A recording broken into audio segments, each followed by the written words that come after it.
Abra sua Bíblia ou ligue aí a sua Bíblia e vamos ler juntos o que a palavra de Deus diz sobre isso. Evangelho de Mateus, no capítulo 24, a partir do verso 3, a Bíblia diz o seguinte: Tendo Jesus se assentado no monte, os discípulos dirigiram-se a ele em particular e disseram: Dize-nos, quando acontecerão essas coisas e qual será o sinal da tua vinda e do tempo do fim? No versículo 4, Jesus já nos dá um alerta para ficarmos atentos. Ele diz: Jesus respondeu: Cuidado que ninguém vos engane. E no verso 6, ele continua: Vocês ouvirão falar de guerras e rumores de guerras, mas não tenham medo. É necessário que tais coisas aconteçam, mas ainda não é o fim. E no verso 8, ele diz: Tudo isso será o início das dores.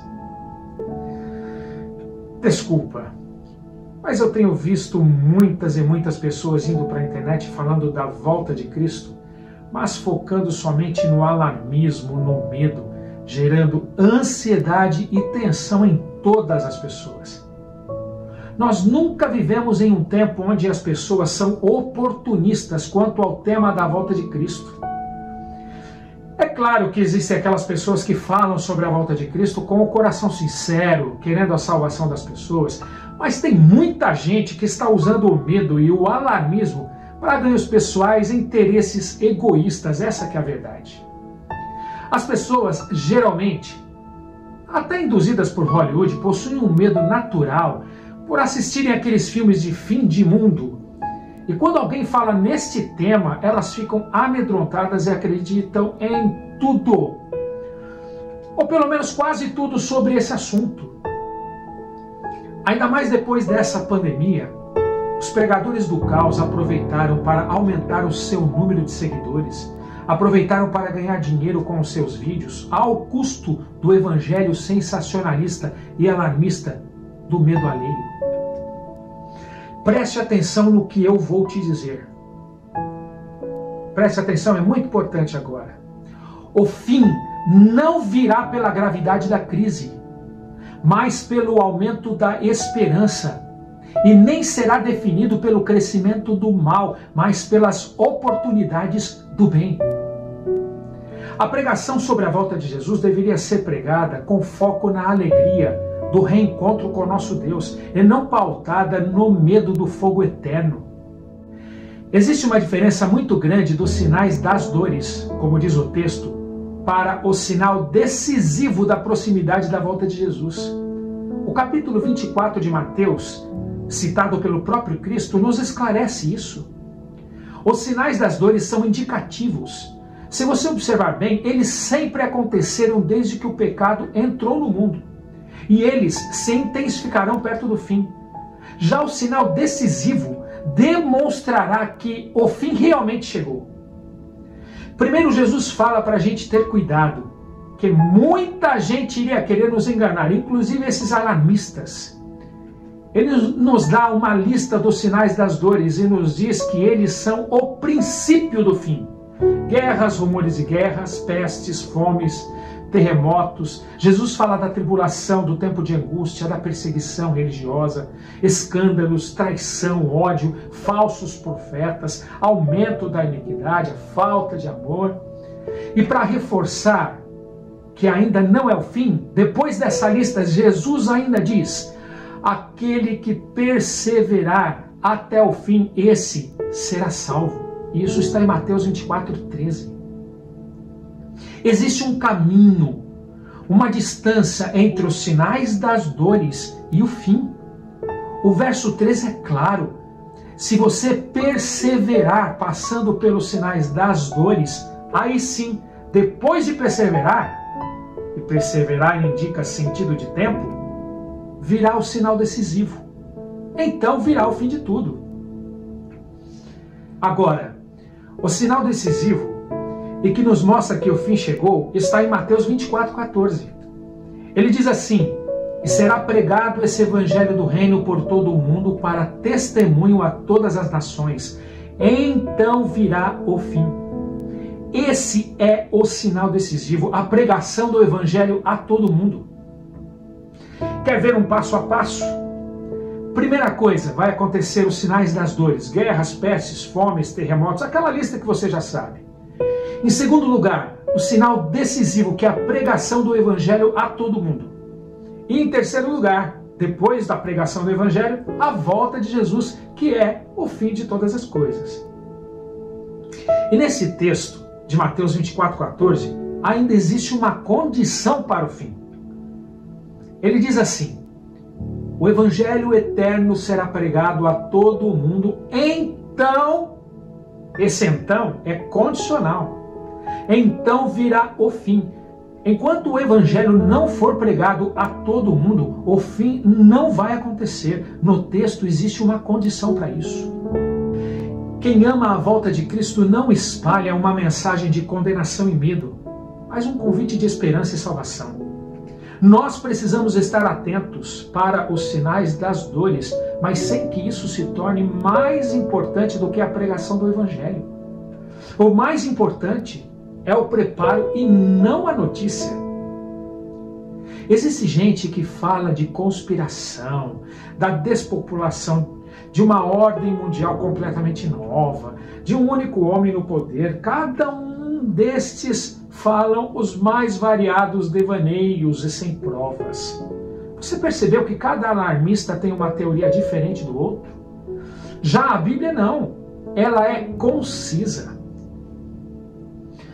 Agora, existe sim uma conspiração bíblica, e se você for lá em Apocalipse 12:13, você vai entender que antes da volta de Cristo, essa conspiração satânica vai acontecer. E ela já está preparando o terreno para isso. É importante você conhecer as profecias, mas não simplesmente para saber o que vai acontecer, mas para você fazer uma mudança na sua vida e se preparar para se encontrar com Jesus. Provérbios 29:18 diz assim: não havendo profecia, o povo se corrompe, mas quem guarda a lei, esse é bem-aventurado. Que vai acontecer muita coisa ruim? A gente sabe que vai. Mas escuta, você não vai estar entre os salvos? Você não é povo de Deus? Você não faz parte do remanescente? Então por que valorizar mais o medo do que a esperança de reencontrar Jesus?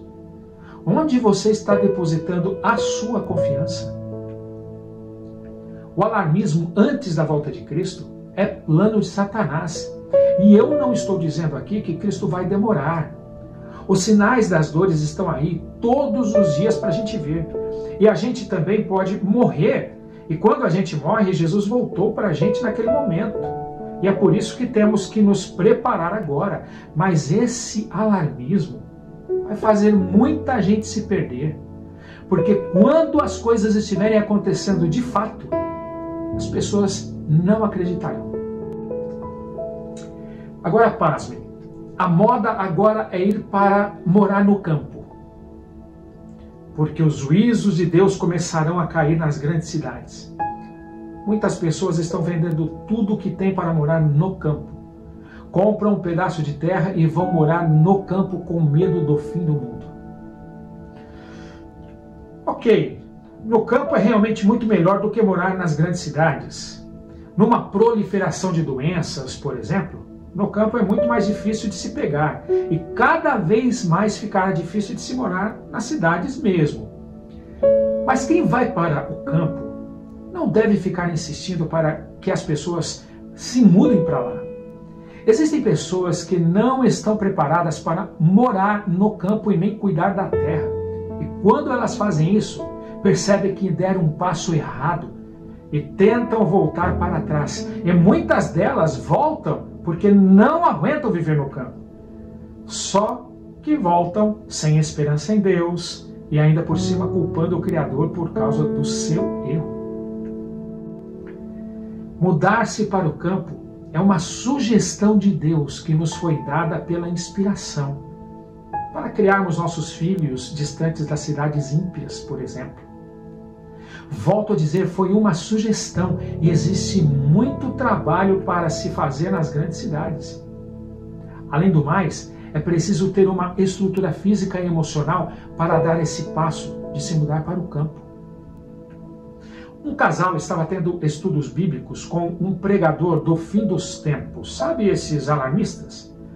Depois de terminar o estudo, decidiram se mudar da cidade para o campo. Impressionados com o que aprenderam e por causa da grande tribulação e angústia que o povo de Deus passará. Só abrindo um parênteses aqui, a Bíblia fala de uma grande tribulação, um grande tempo de angústia que o povo de Deus passará, um pouco antes da volta de Cristo. E você pode conferir isso em Apocalipse 7, versículo 13 a 17, Jeremias 30, versículo 7, Mateus 24, 15 a 21, entre outros textos.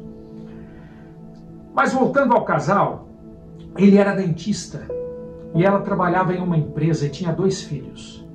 Venderam tudo, inclusive o consultório dele, e compraram um terreno onde uma senhora, que era dessa turma alarmista, vendia a terra para eles e ainda os ensinavam a cuidar da terra. Depois de algum tempo perceberam que não tinham estrutura para cuidar da terra, nunca plantaram nada a vida toda. Entre brigas, desgastes e desentendimentos diários, decidiram voltar para a cidade e, ao tentar vender a terra que eles haviam comprado, perceberam que o valor não dava para comprar nenhuma casa na periferia da cidade onde moravam antes. Mesmo assim, venderam e, com o pouco dinheiro que conseguiram, decidiram morar e trabalhar aqui nos Estados Unidos. Nesse tempo todo, tentando viver no campo, o casal brigava muito. A luta entre eles desgastou o relacionamento completamente. E ao chegarem nos Estados Unidos, sabe o que aconteceu? Se separaram, desfazendo a família. Não podiam nem ouvir falar em volta de Jesus e nem ver igreja pela frente. Se fecharam completamente para as coisas de Deus. E esta história é verídica. Não pensa que foi invenção minha, não. Vocês acham que esse casal foram dirigidos por Deus para se mudar para o campo? Nas coisas de Deus não existe confusão. Muitos serão levados a experimentar um tempo de angústia antecipado. Muitos serão levados a desviar os olhos dos deveres atuais, do conforto e das bênçãos do presente, dadas por Deus, e tomarão emprestados aflições com respeito à crise futura. Isso causará um tempo de angústia antecipado. Estes não receberão graça vindas da parte de Deus para superar tais aflições antecipadas. Forte, não é? E não adianta convencer esses alarmistas porque eles não mudam. Além de ter prazer em falar das conspirações, eles não têm outro assunto. Muitos deles nem das profecias falam mais, só falam das conspirações. Cuidado.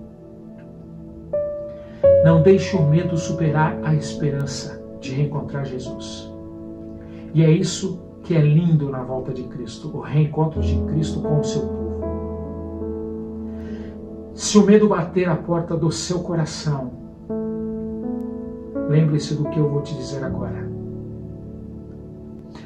Agora me está reservada a coroa da justiça, que o Senhor, justo juiz, me concederá naquele dia. E não somente a mim, mas certamente a todos os que amarem a sua vida. Que o amor e a esperança da volta de Jesus seja muito maior do que o medo em seu coração. Maranata.